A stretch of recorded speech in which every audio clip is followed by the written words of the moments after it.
رمضان رمضان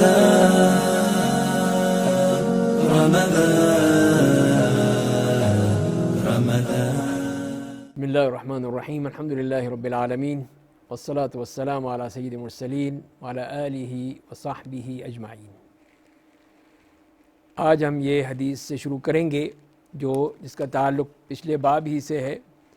جس میں یہ کہا گیا تھا کہ باب لا یاتی زمان الا الذی بعدہ شر منہ، کہ ہر زمانے کے بعد دوسرا آنے والا زمانہ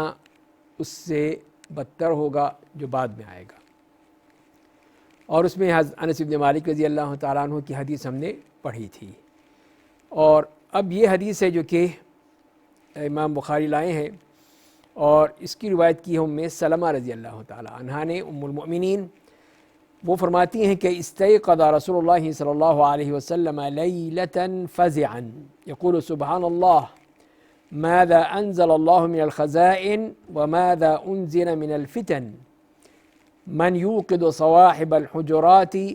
يريد ازواجه لكي يسلين رب كاسية في الدنيا عارية في الآخرة.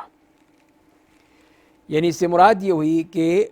حضرت ام سلمہ نے جو بیان کرتی ہیں کہ رات رسول اللہ صلی اللہ علیہ وسلم گھبرائے ہوئے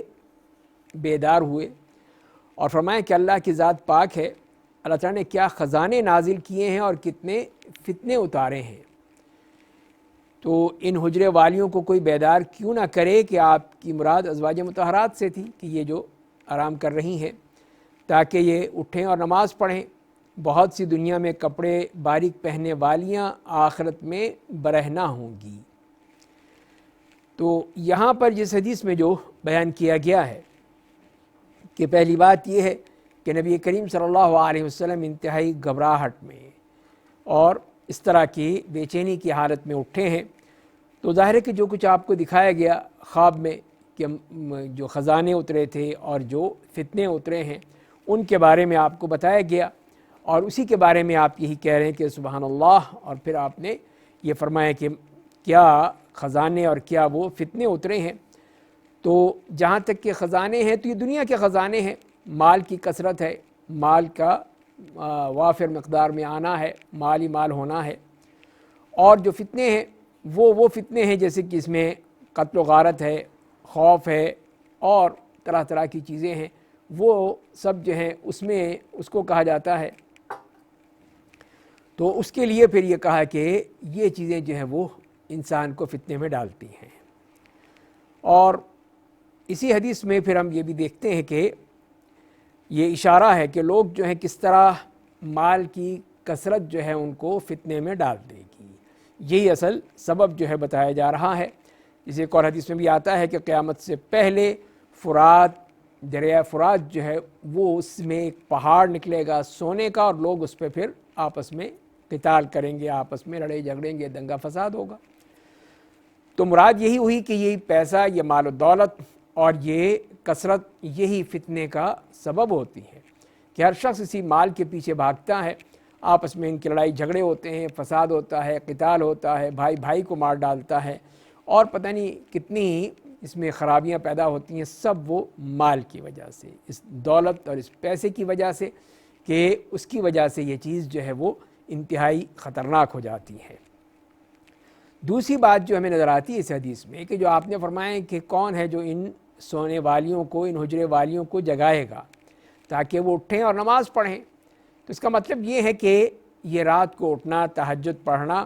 یہ انسان کے لیے انتہائی مفید ہے اور اس کو فائدہ پہنچاتا ہے ان فتنوں سے بچنے کے لیے، ان فتنوں سے دور رہنے کے لیے، ان فتنوں سے مقابلہ کرنے کی طاقت کے لیے. تو یہ تمام چیزیں جو ہیں وہ پھر اسی تہجد سے ہوں گی، قیام اللیل سے ہوں گی، جیسے کہ نبی کریم صلی اللہ علیہ وسلم کے لیے تو لازمی قرار دے دیا گیا. ہمارے لیے ایک نفلی عبادت ہے، لیکن جو بھی کرتا ہے تو وہ پھر ان فتنوں کا بھرپور مقابلہ کر سکتا ہے. اس لیے کہ اللہ تعالیٰ پھر اس کے ذریعے سے ایک طاقت دیتے ہیں، ہمت دیتے ہیں، صلاحیت دیتے ہیں، بصیرت دیتے ہیں کہ جس کے ذریعے سے انسان پھر اس قسم کے جتنے بھی فتنے ہیں ان سے بچ جاتا ہے. اور پھر تیسری بات جو فرمائی کہ رب کاسیۃ فی الدنیا عاریۃ فی الآخرہ، کہ دنیا میں جو با لباس ہے آخرت میں وہ بے لباس ہوگی۔ اب اس سے مراد کیا ہے؟ ایک تو یہ ہے کہ جو بالکل ہی حسی اور اصل حقیقی لباس ہے وہ مراد ہے،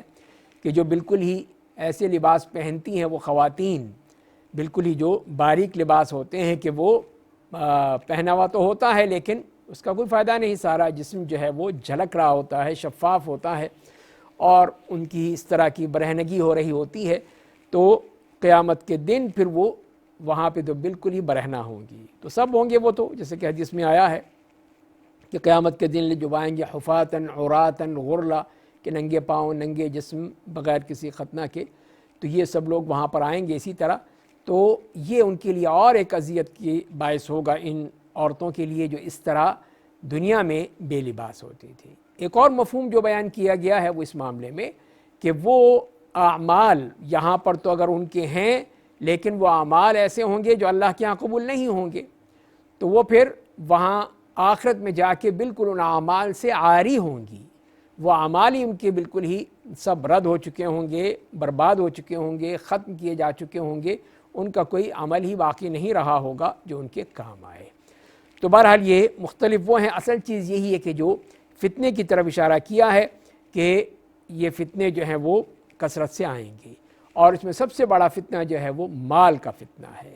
مال کا، دولت کا، جائیداد کا، پراپرٹی کا، اور طرح طرح کی چیزیں جو انسان کو مل جاتی ہیں تو پھر وہ بالکل ہی پاگل ہو جاتا ہے۔ اور دوسری بات جو اس میں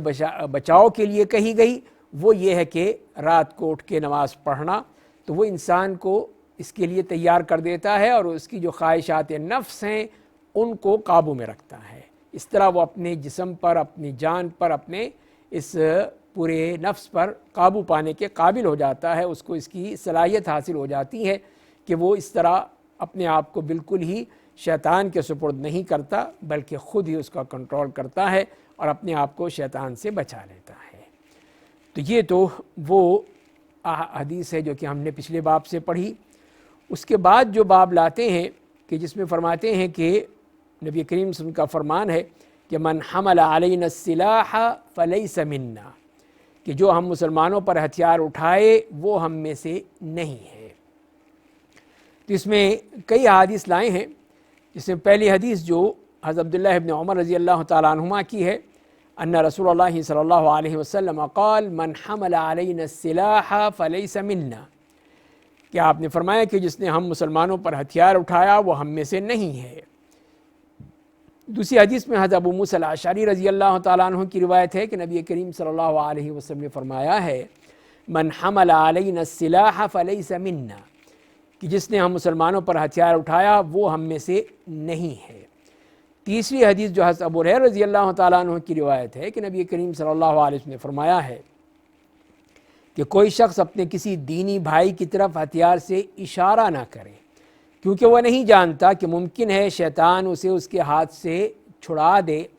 اور پھر وہ کسی مسلمان کو مار کر اس کی وجہ سے جہنم کے گڑھے میں گر پڑے۔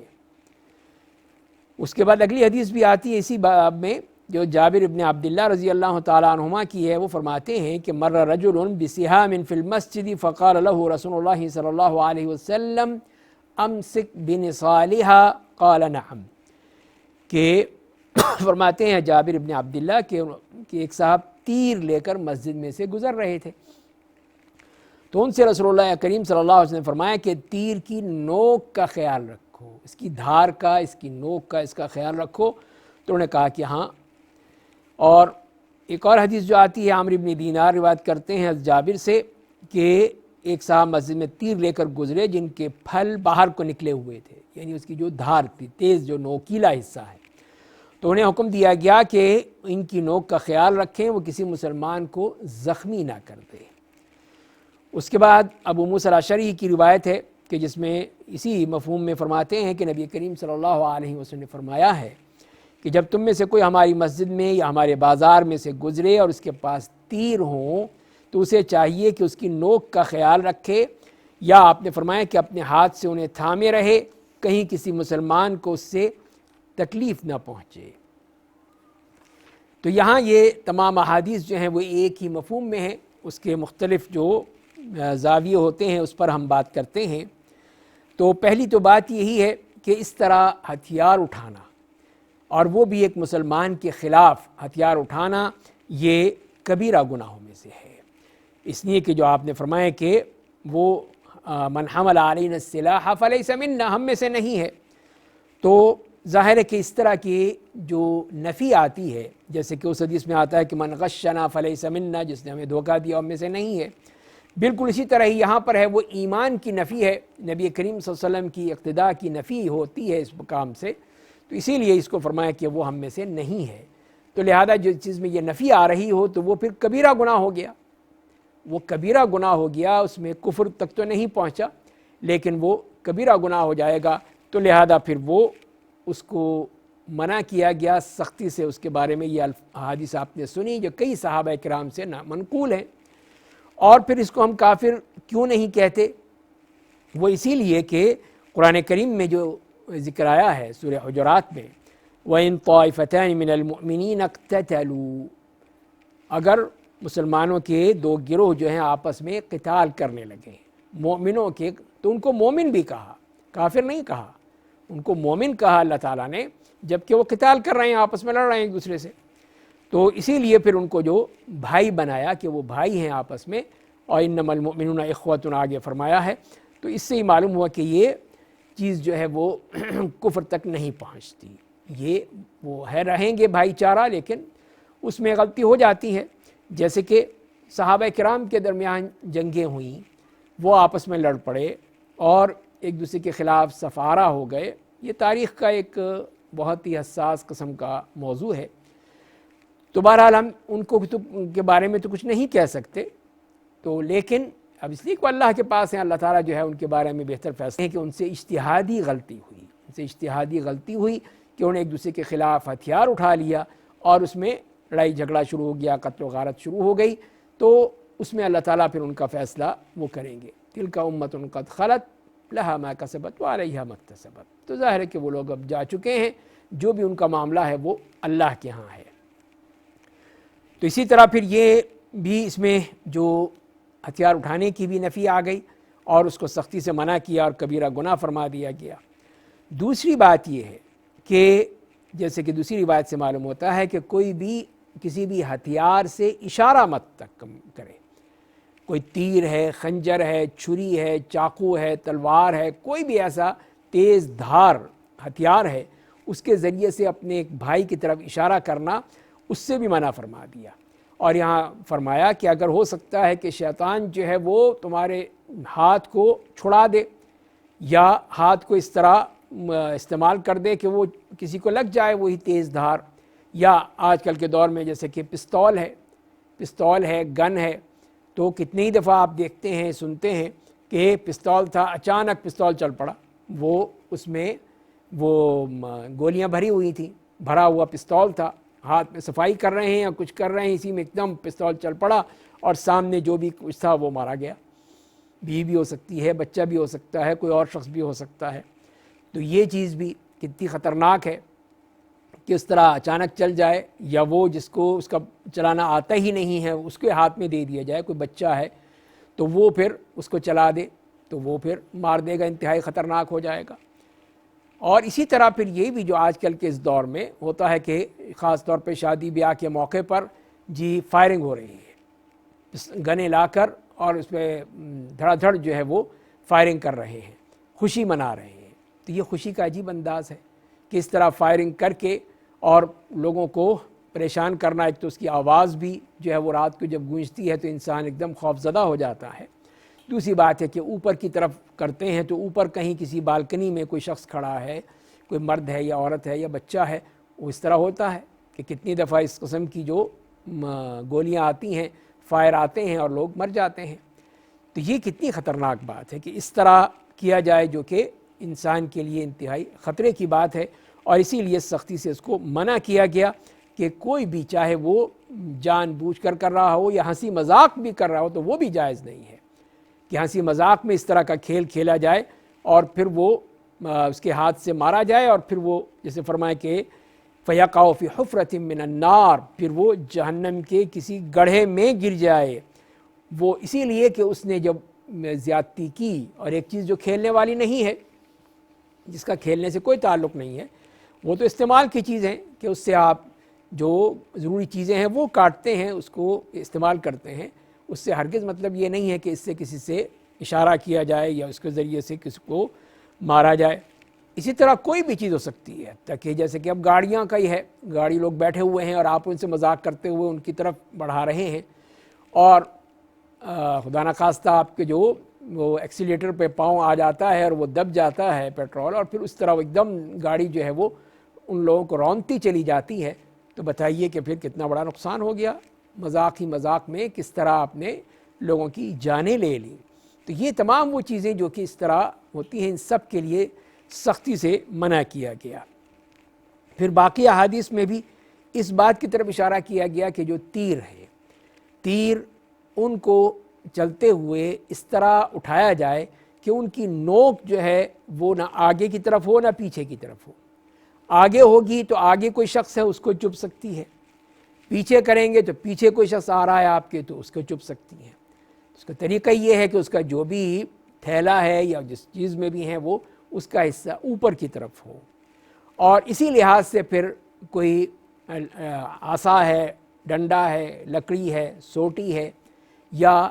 چھتری استعمال کی جاتی ہے، اس کی جو اوپر کا حصہ جو ہے نوکدار ہوتا ہے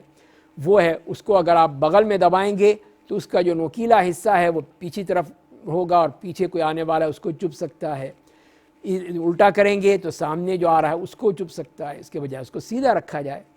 یا نیچے کو رکھا جائے، یہ نہ ہو کہ وہ پیچھے یا آگے رکھ لیا جائے جس کے ذریعے سے کسی کو نقصان پہنچے۔ تو اس کا مطلب یہی ہوا کہ کوئی بھی ایسی تیز دھار چیز ہو یا نوکیلی چیز ہو، اس کو اس طرح لے کر چلنا یا اس کا استعمال کرنا کہ جس میں کسی کو وہ لگ سکتی ہو، چوٹ لگ سکتی ہو، یا اس کو ہنسی مذاق میں استعمال کرنا یا خوشی کے موقع پر اس کا استعمال کرنا، یہ سب کے سب جو ہیں وہ انتہائی غلط ہے، اور کسی طور پہ بھی ایک مسلمان کے لیے جائز نہیں ہے کہ اپنے مسلمان بھائی کو اس طرح وہ تنگ کرے اور اس طرح کی کوئی بھی ایسی چیز کرے کہ جو کہ دوسروں کے لیے خطرے کا باعث ہو۔ اور خاص طور پہ یہ فرمائیں کہ مسجد میں بھی اور بازار میں بھی، کہ مسجد میں بھی لے کر آنا یا رکھنا کہ وہاں پہ اور لوگ مسلمان بھی ہیں، ان کو تکلیف نہ پہنچ جائے، ان کے لیے خطرناک نہ ہو جائے، اور اسی طرح بازار میں جہاں پہ رش ہوتا ہے، لوگ کثرت سے ہوتے ہیں، وہاں پہ کوئی شخص جو ہے وہ اپنے ہاتھ میں یا اپنے بغل میں دبا کر لے کر جائے گا تو یہ چیز جو ہے وہ کسی کو چبھ سکتی ہے، زخمی کر سکتی ہے، تکلیف پہنچ سکتی ہے۔ اسی لیے پھر اس کو منع کیا اور کہا کہ اس کو اس طرح پکڑو کہ وہ نوکیلا حصہ جو ہے وہ کسی کو لگ نہ جائے، تو اس سے پھر وہ بچاؤ بھی ہو جائے گا اور وہ چیز جو ہے وہ کسی کو لگے گی بھی نہیں۔ تو اس طرح ان تمام احادیث سے جو بات معلوم ہوئی فتنے کے لحاظ سے کہ اس طرح جو یہ فتنہ ہے وہ پھیل سکتا ہے،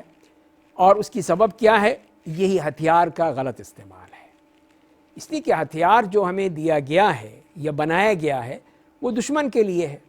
اور ہمارا دشمن تو وہ ہے جو کہ ہمارے ملک کا دشمن ہے، ہماری قوم کا دشمن ہے، اللہ کا دشمن، اللہ کے رسول کا دشمن، وہ ہے ہمارا دشمن۔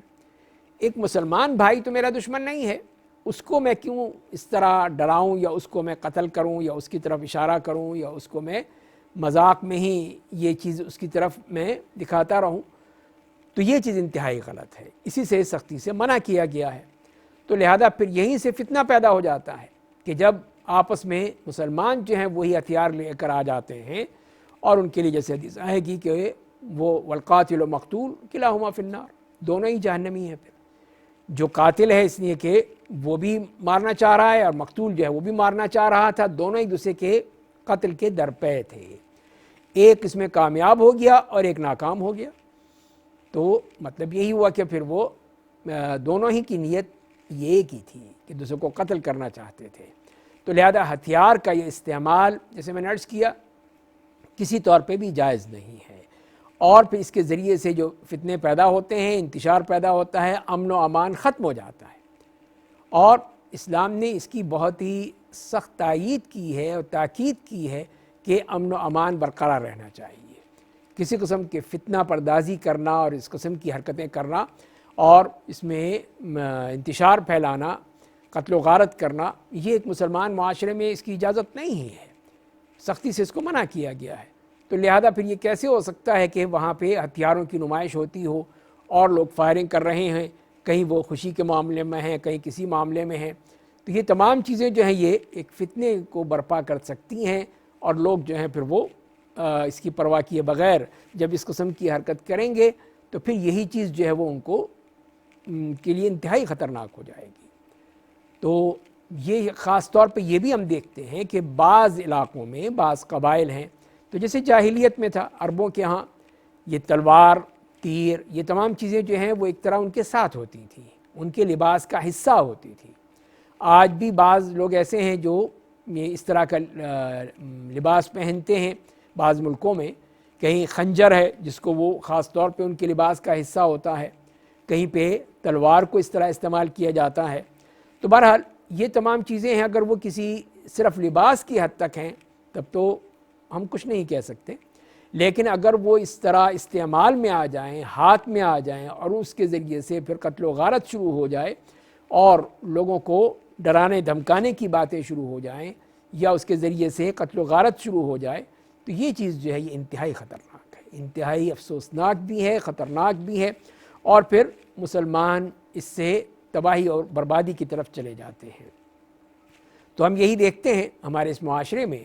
کہ جہاں پر جو ہتھیار جو ایک دشمن کے لیے بنایا گیا تھا، دیا گیا تھا، وہ پھر اپنوں پر استعمال ہو رہا ہے، کہیں گھر میں استعمال ہو رہا ہے، کہیں باہر استعمال ہو رہا ہے،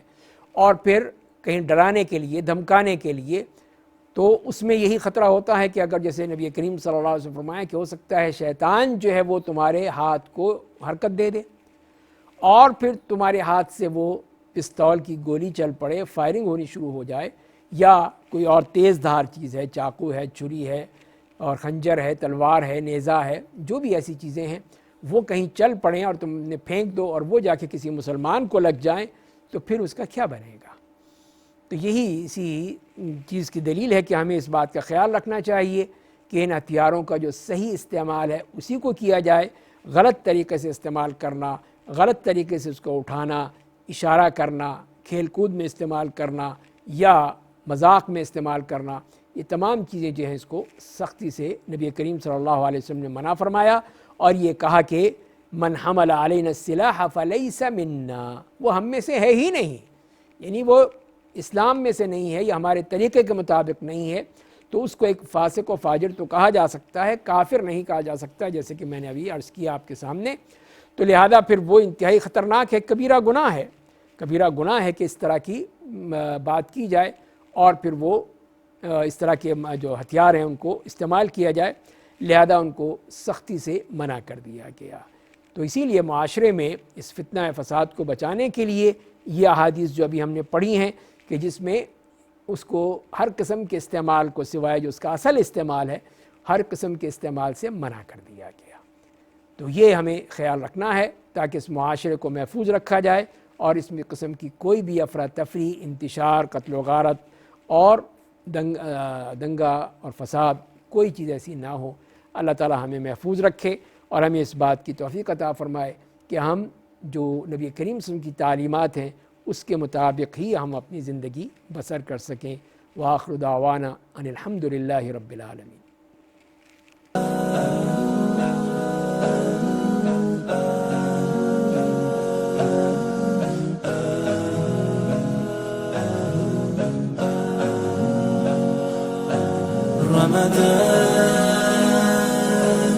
رمضان